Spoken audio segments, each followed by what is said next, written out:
Добрый вечер, дамы и господа. Добрый вечер, дорогие друзья. С вами диджей Чагин и диджей Перумов. И вы слушаете специальный выпуск Flammable Beats Radio. Очень специальный. Cut. Ни одно из масштабных мероприятий, связанных с уличной культурой и рэпом, не обходится без кого-либо из Flammable Beats. В течение 6 лет их вечеринки гремели в Симачеве, Солянке, Пропаганде и R&B кафе.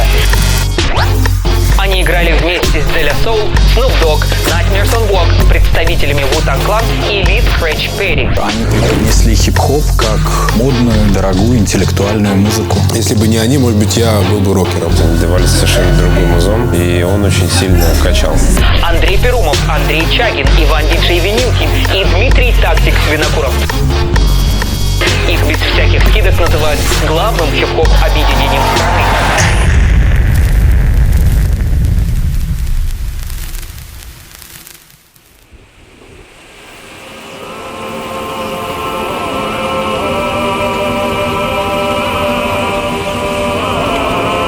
Начиналось все с нашего творческого дуэта и музыкального с диджеем Чагиным. Мы знакомы очень давно, еще с середины 90-х. Вот мы вместе играли. У нас была так называемая Cheap Sound System. Чагин и Поляков.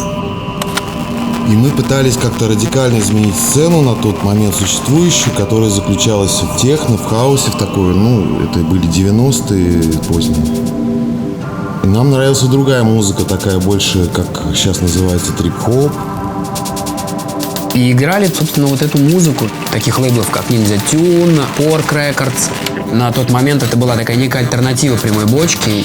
Люди приходят в клуб прежде всего развлечься, потанцевать. Но просто сейчас все складывается так, что многие люди уже не хотят танцевать под что-то тупое и однообразное.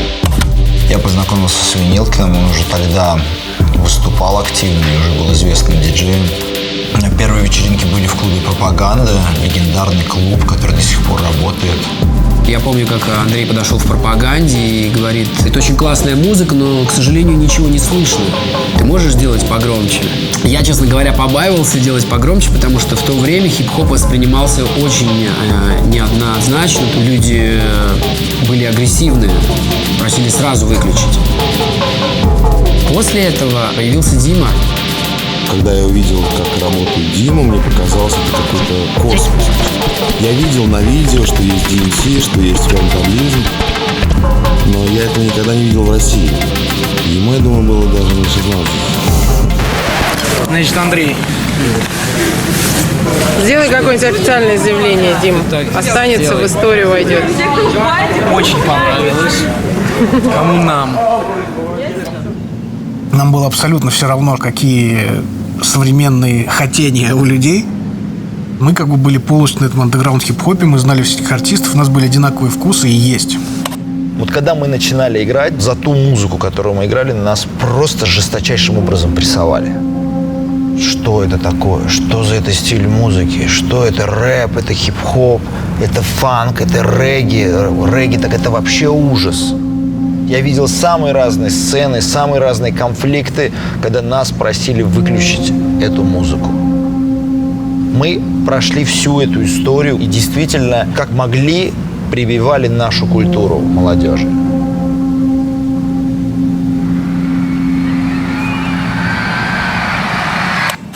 Так, ладно, хотя бы можно винильчик уже послушать. Вот тут от Перумова с Чагиным, кстати, они, когда у меня репетировали, рылись в моей коллекции беспардонно. И вот что-то нарыли, видимо, меня хотят выкупить. Вот Клэш, пожалуйста. Что думаете? Клэш. Хрен собачий? Нет. 45-очка. Послушаем. Вот, опа.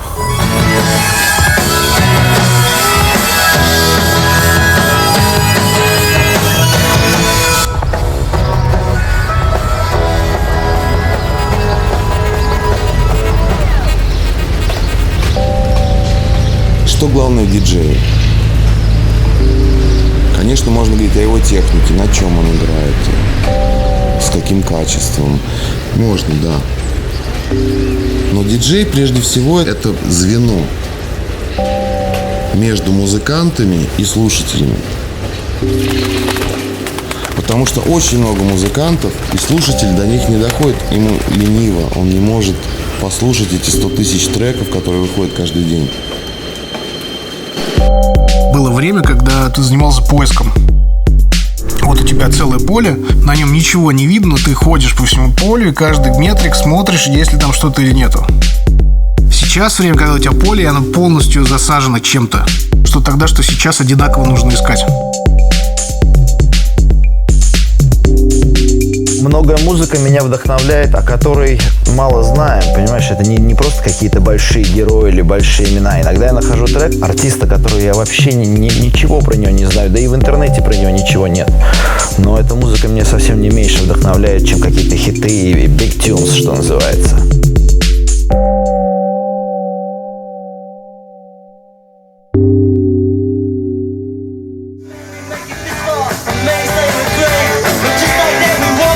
Кстати, редкая песня Clash, она не на альбомах, она именно сингольная. Ваня Винилкин вообще для меня очень важный человек, потому что он сделал такой первый шаг в моем диджеинге, по сути, показал мне, как это делается. И Ваня был лидером во Flammable с самого начала, потому что во многих вещах он был абсолютным инноватором. Выпустил, например, миксы, посвященные русскому року, еще задолго до того, как эта волна стала популярной. Или одни из первых дисков миксов, которые выходили у нас. Да и хип-хоп миксы. Его это, по сути, были первые андеграунд хип-хоп миксы. Вот, например. Вот. Это русская музыка суровая. Лоцман, группа Лоцман. Пока еще не сэмплировали страшно, но такая картинка заманчивая, что все время хочется. А так вот, что-то турецкое.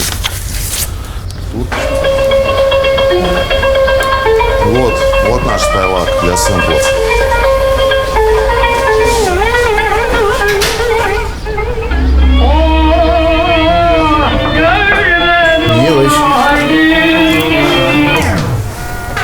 Андреевич, привет. Видишь, уже турец. Я вижу. Ваня Винилкин, хип-хоп диджей, один из первых в стране вообще. То есть он играл хип-хоп, когда его даже никто еще не слушал. Его долго не пускали в клубы со своим хип-хопом. Что показать, но он хип-хоп играл, когда никто хип-хоп не играл. Он хип-хоп играл, когда все хип-хоп играли. И Flammable Beats, в принципе, считаю, в основном его детище, как именно проект, как хип-хоп объединение диджеев.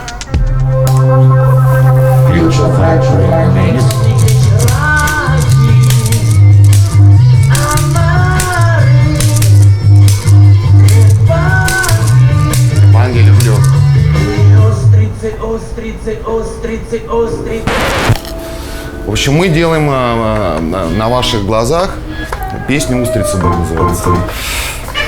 Про устрицы? Да. Про омаров, может быть, вам? Про что? Про омаров? Мне кажется, устрицы как-то более... Потому что омары неправильное слово. Оно какое-то и не русское, и не французское. А устрицы чисто русское. Мы используем сэмплы советской эстрады, советского рока, русского фольклора, вообще фольклора народов, населяющих постсоветское пространство. Казахская музыка была, грузинская. Название где-то на бумажке было записано у Винилыча, Future Factory. Школьной тетрадке, я так понимаю.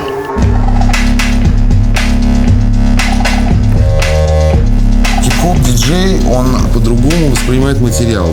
Если он играет, например, техно или играет хаус, он не может поставить трек 7 минут и стоять курить. Это невозможно для хип-хоп-диджея. Трек максимум 1,5-2 минуты. Максимум. А иногда это может быть 10 секунд, если надо. Мы сегодня привыкли видеть диджея вокруг себя везде. То есть мы заходим в кафе, диджей играет, на свадьбе играет диджей. То есть он везде, на стадионе диджей играет. Вопрос, что из этого действительно ценно и что такое настоящий, собственно говоря, диджей? Где та вот граница между просто человеком, который развлекает и ставит музыку, и искусством?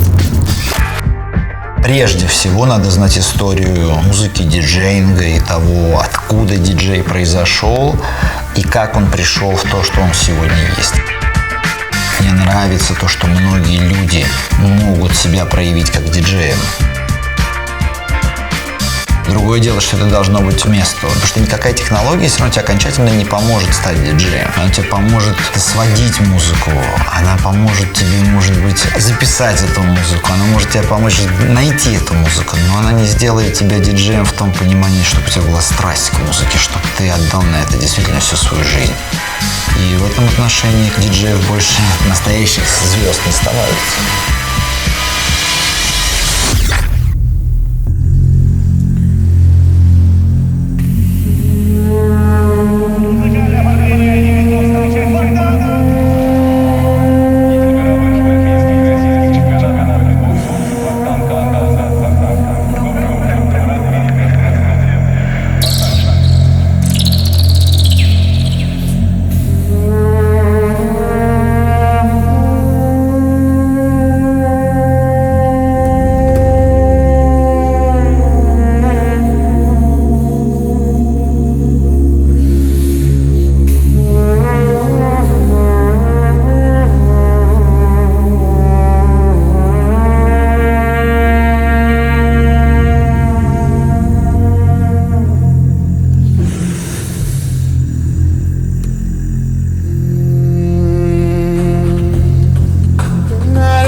Произошло в моей жизни в клубе «Пропаганда».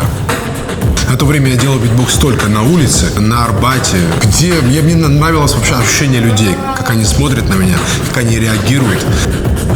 Но я не сразу решился выйти на сцену. Первые разы я просто ходил, смотрел и наблюдал. Но потом, когда я уже полностью был уверен в своих силах, только тогда я вышел на сцену и начал что-то вообще исполнять.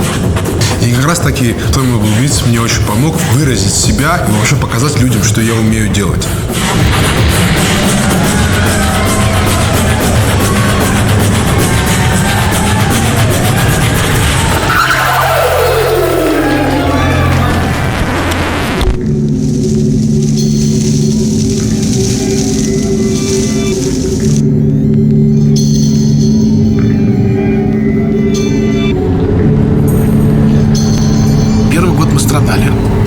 Страдали, потому что нам казалось, что мы делаем это вообще никому не нужно, потому что люди просто не приходили. И такая как бы обычная творческая боль обязательно присутствовала ежедневно. Но на второй год вечеринки вообще страшно выстрелили. В то время как раз начиналось очень активное сноуборд-движение в России. Формировалась вот эта индустрия. Эти виды искусства, связанные с доской, они дают людям очень open mind. Они открыты к новым звукам, к новой музыке, к новым вибрациям. Поэтому мы нашли в них очень благодатную аудиторию, потому что они не могли бы в других клубах найти ту музыку, которая им нравилась в то время. На Донбайе собралось до 2000 человек сноубордистов. Это были первые организованные такие лагеря, и Flammable Beats, конечно, там доминировали. Это была та саунд-система, которая вообще ассоциировалась со сноубордингом, со скейтбордингом и со всеми, так скажем, экстремальными видами спорта.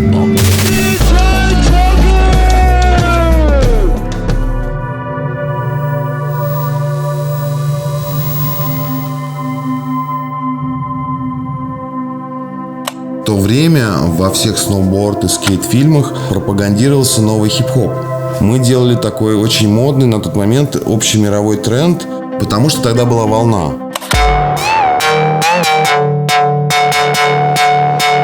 Ребята, мы ведем свой прямой репортаж из супер-мега-места, где самая высокая концентрация позитивных людей на 1 квадратный метр. Сноубординг — это уже не такой бунт, как это было раньше. Это скорее про комфорт, про тебя, про твое ощущение в горах. Сейчас, мне кажется, это просто чуть-чуть доступнее. Дикий вайб, как будто мы в 2000-х, там все прыгают на сноубордах, играет музыка, все в каком-то дико позитивном настроении. То есть сейчас все это сильно больше, значительно больше. И спасибо, что Донбайский лагеря и Флэмбл дали этому правильный толчок. Здесь афиши с разных нефтаркэмпов. Вот это вообще первый, самый первый. Из Флэмбл никого тут как бы нет, но они на всех были.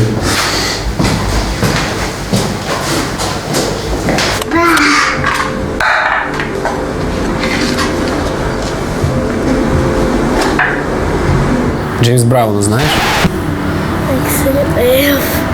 Аксель Лев знает.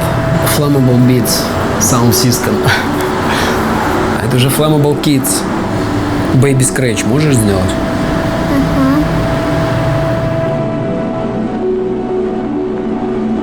Когда я попал впервые в Птюч-клуб, там в середине 90-х, меня это очень впечатлило. На почве этого бросил институт.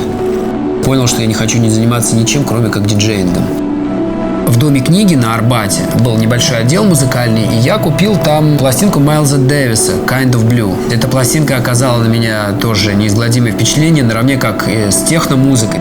Я начал покупать, собирать музыку, пластинки, тратил буквально последние деньги на это. Вот, кстати говоря, пластинка, которую я купил, и которой я рассказывал, Майлз Дэвис, «Kind of Blue». Вот, Нима, величайший вообще исполнитель Дэвид Боуи, запомни. О, а это? Не знаю такой, Джулия Лондон. Пойдем.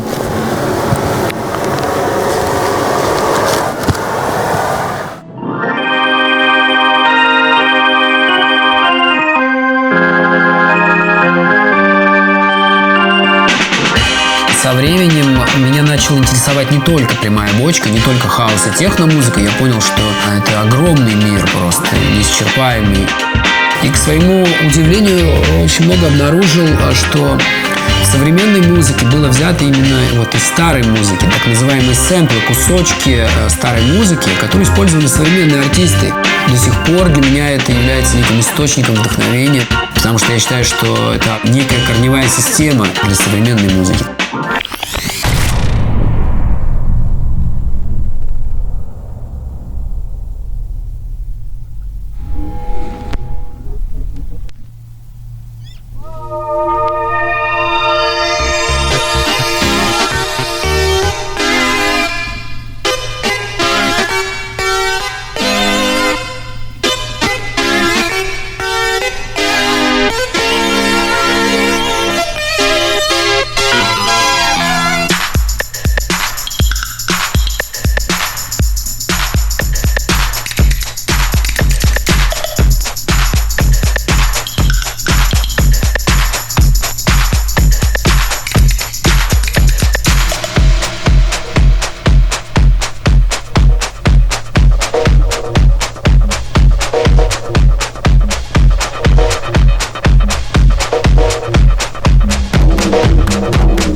Андрей. Шедевр. Шедевр. Нет, это еще не бит, это так просто. Шедевр.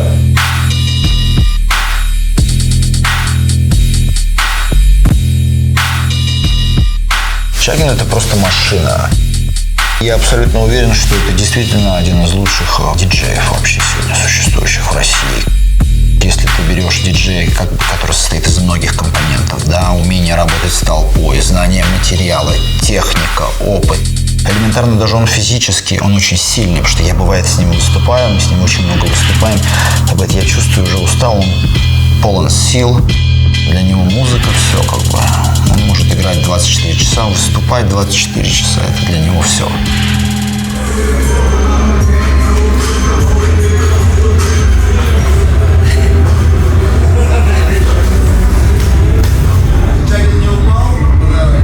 Я больше всего опасался, что у меня как бы прилипнет нога и смысл, что я останусь, как ботинок останется там. Что такое ФБ, не забываю. Как правило, я не готовлюсь к сетам, как правило, это полный фристайл. Но бывают события, вот такие как Alpha Future People или там выступления на больших площадках. Там, да, я готовлюсь, мы готовимся, я продумываю свой сет. При этом мы стараемся сделать под именно фестиваль, потому что он позиционируется как фестиваль новой музыки и новых технологий. Тем самым мы хотим сказать, что Flammable Beats — это не только какой-то классический хип-хоп или только фанк старый. Как многие почему-то думают, ничем себя не ограничиваю, еще раз повторюсь, и буду это повторять много раз.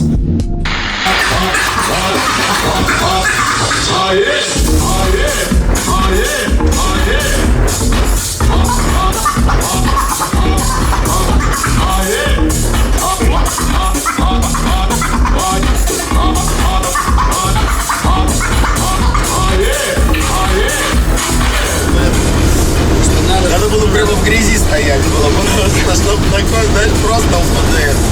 Такой кадушки, знаешь, из цветов как.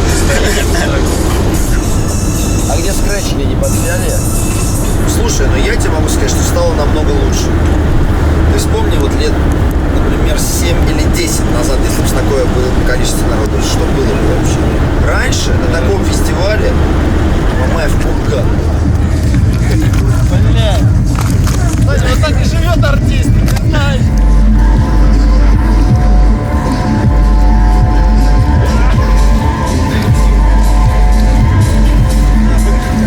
С каждым новым гастролем, Андрей, ты прям как этот, как Дэнни Тенаглия, блядь, скоро будешь, блядь.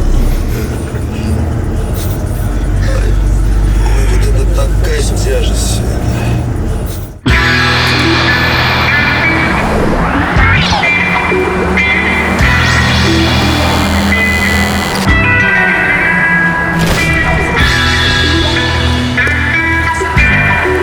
Thank you.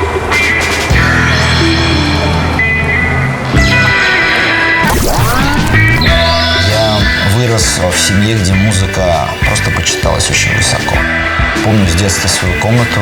Помимо моих игрушек там висели несколько портретов. Четко помню портрет Майлза Дэвиса, портрет Джона Колтрейна и портрет, по-моему, Чарли Паркера был. Отец каждый день слушал музыку, и так как система находилась в моей комнате, все пластинки находились всегда у меня под рукой. Я просто знал рок-музыку, черную музыку, академическую музыку еще с детства. Я помню, это была Beastie Boys пластинка, и там был сэмпл Джимми Смита. Трек называется, по-моему, Root Down. И я слышу, я знаю этот кусок, и понимаю, что я это слышал уже на пластинке давным-давно. Потом я услышал, конечно же, там Portishead, какие-то первые релизы, где был сэмплирован Айзек Хэс, или услышал Нас, альбом Illmatic. И это очень сильно на меня повлияло, на мое понимание вообще хип-хопа и его роли в постмодерновом пространстве нашем.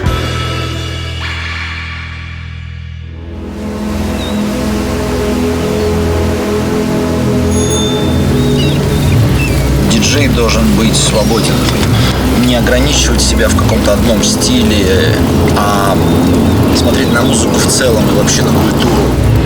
Если ты действительно часть своей жизни отдал хип-хоп-культуре, то у тебя появляется очень четкий, очень сильный стержень.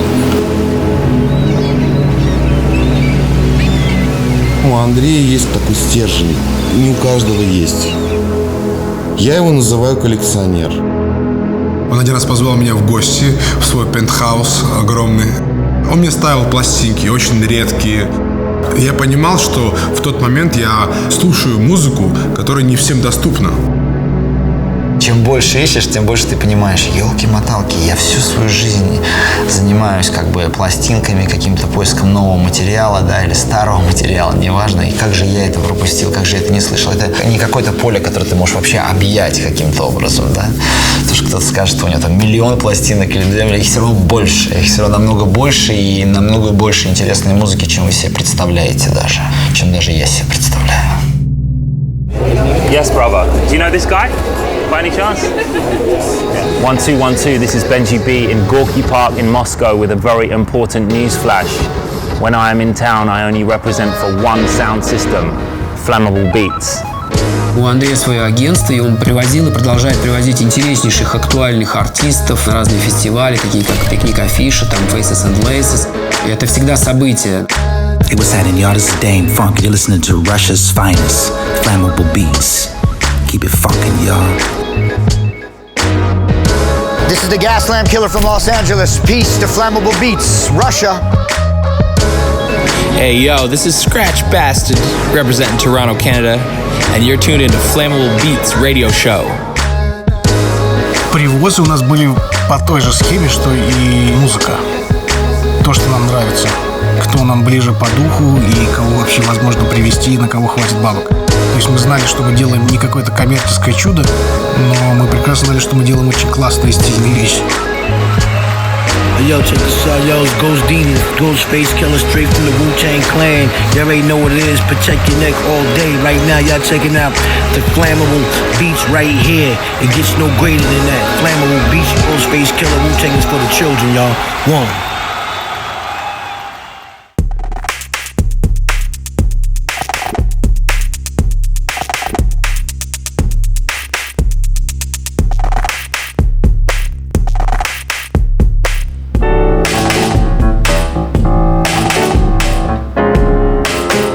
Музыка — это океан. Ты понимаешь, что он один. Это самое главное, из чего происходит жизнь. Не надо сводить музыку опять к локальным озерам, прудам и тем более к лужам. То, что делает поп-музыка, она говорит, давайте будем делать формат. Все сужают сознание, а музыка, она как пятимерное пространство, она должна расширять сознание. Неважно, какой стайл, неважно, какой став, но вот музыка — это расширение сознания. И это океан. Мне интересен человек-диджей, когда он что-то умеет создать. Все настоящие диджеи в Нью-Йорке, в Америке, везде.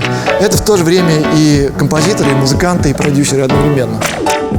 Человек, который что-то умеет рассказать, свое создать, на инструменте ли, сыграть ли какие-то аккорды на гитаре вместе там под луп и так далее. Вот это для меня диджей. А человек, который просто меняет пластинки, это диск-жокей. Это немножко разное.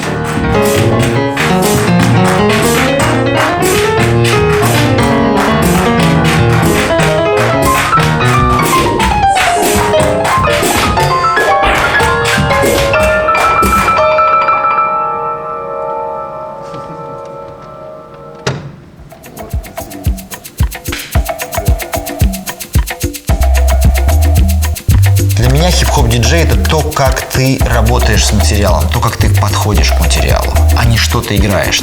Хип-хоп-диджей, он может играть все, что хочешь. Он может играть хаос, он может играть техно, он может играть старый фанк или рок-н-ролл. То, как он будет играть. Я сразу это увижу, я сразу скажу, это хип-хоп-диджей. Я могу играть, например, хаус-сет, но я его стараюсь играть немного в другой динамике, нежели чем его играет традиционный хаус-диджей, например, там из Германии. Там он играет эти длинные треки, довольно одинаковые по продакшену, сделанные зачастую одними лейблами и так далее. У меня совсем другая динамика игры, и я все-таки стараюсь больше миксовать, чаще менять треки, ставить какие-то акапеллы, искать какие-то редкие треки. То есть хип-хоп-диджейнг, он сам по себе безграничная именно работа над техникой. Как мы говорим в шутку, если ты научился играть у хип-хоп преподавателя, то ты научился играть навсегда.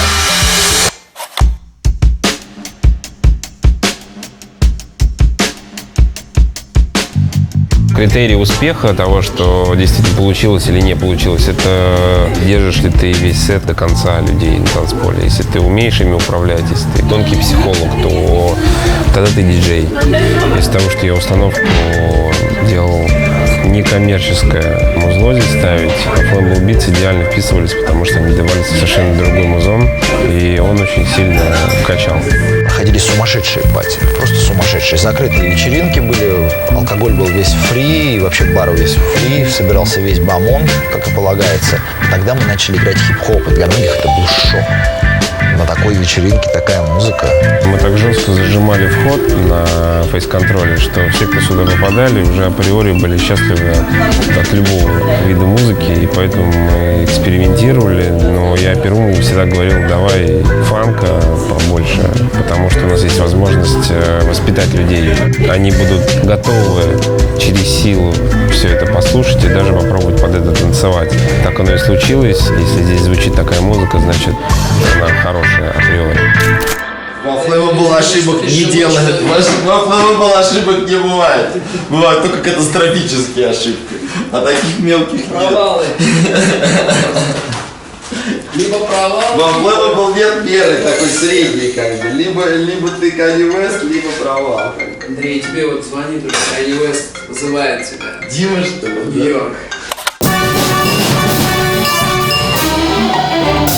Вот это надо сделать.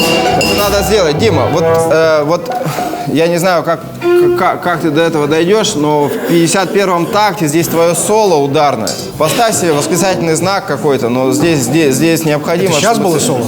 Здесь должно звучать 45 плюс 8, 45, 0, 45, 0, 45, минус 8, 33, 0. Мы тогда только подъехали, стоим на улице, и два человека говорят, были сейчас на каком-то выступлении, то ли там дирижер, то ли кто-то еще. Он приходит, смотрит, в общем, весь концерт, смотрит ноты, и что-то матом начинает. Нет, это что-то, это вообще все ужасно, что-то там материться, так все, я не буду, и уходит. А я понимаю, что про какое-то там серьезное классическое произведение говорят, и я понимаю, что сейчас они зовут, а я у них спрашиваю, а вы уже слушали, что сейчас будет? Some musicians, they can be a bit skeptical. They think, oh, this is going to be like one of these embarrassing projects done for young people, like with the DJ just going. That's what they think, because a lot of people don't know about turntablism. But this is nothing to do with that culture. This is about the turntable as a musical instrument. So then when they come to the rehearsal, and they're still not sure. Then they hear what the turntable's doing. Then the musicians are all like this. They're looking at, well, what's he doing? They get really excited and curious, and they start to enjoy it.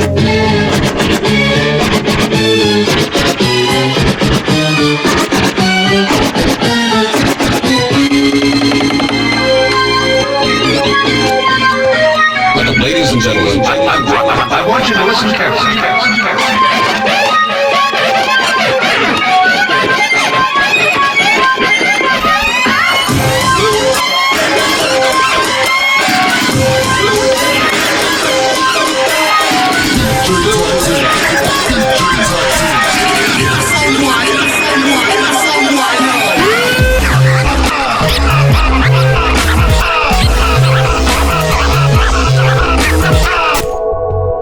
Когда первый раз я получил партитуру, я посмотрел на ноты и как бы чуть с ума не сошел в целом.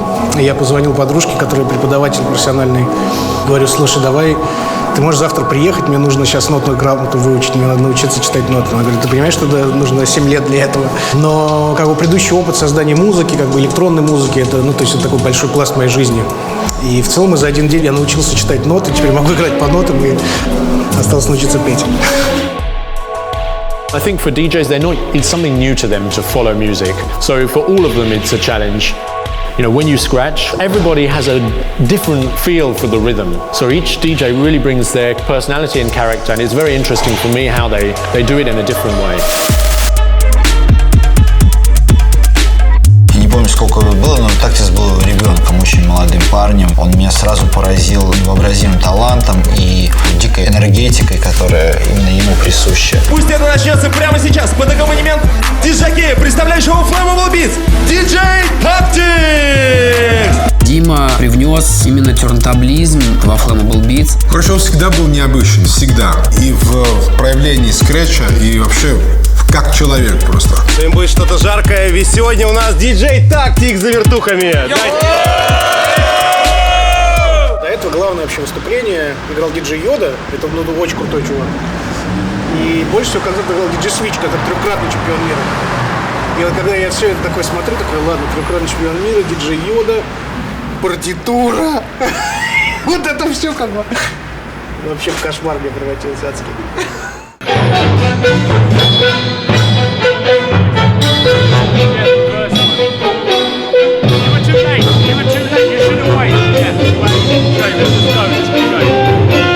I'm saying here. So can you, when he does solo, Yes. then he needs a second cue.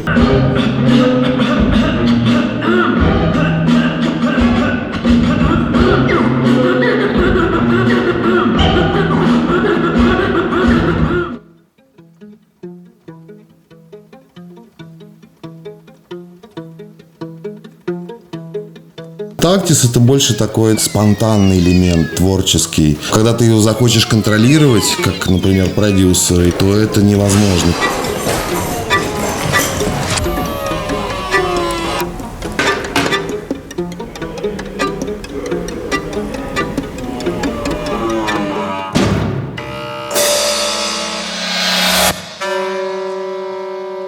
The contemporary classical music should be connecting with contemporary culture, with all culture, and that includes hip-hop. You have to be very creative, have like a free mind, because hip-hop is about being creative and open-minded.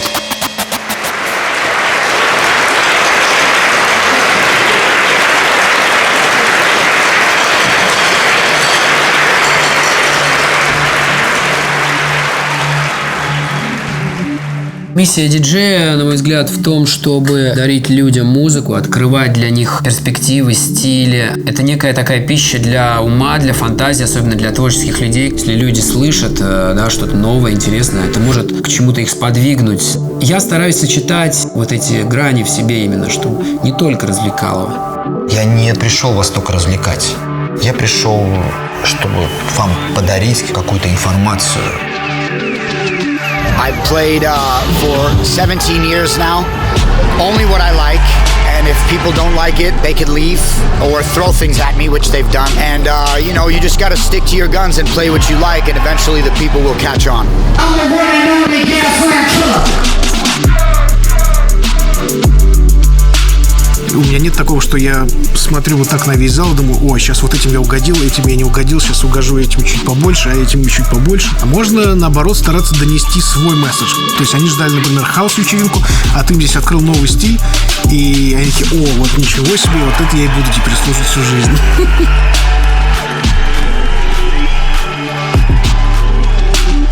Well, I use my music to teach, I'm a certain way, I have certain values, certain morals, and I believe other people have them as well around the world, and they will relate to me when they hear them. So much love, trust me, the love out here is very, very, very crazy, I love it. Я против формализма. Если ты хочешь делать искусство, любое, диджейское, музыкальное, театральное, пожалуйста. Но не надо заниматься формализмом, не надо делать светошоу на пустом месте.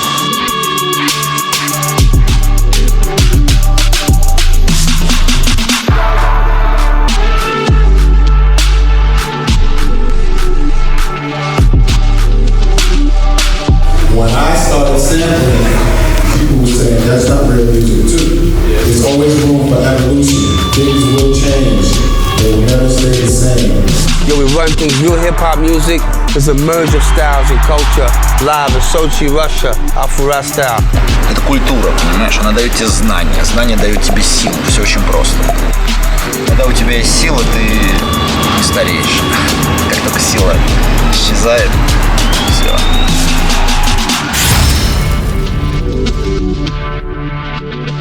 К сожалению, пора прощаться. С вами были Flammable Beats. До встречи в следующий вторник. Пока, друзья.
Шедевр.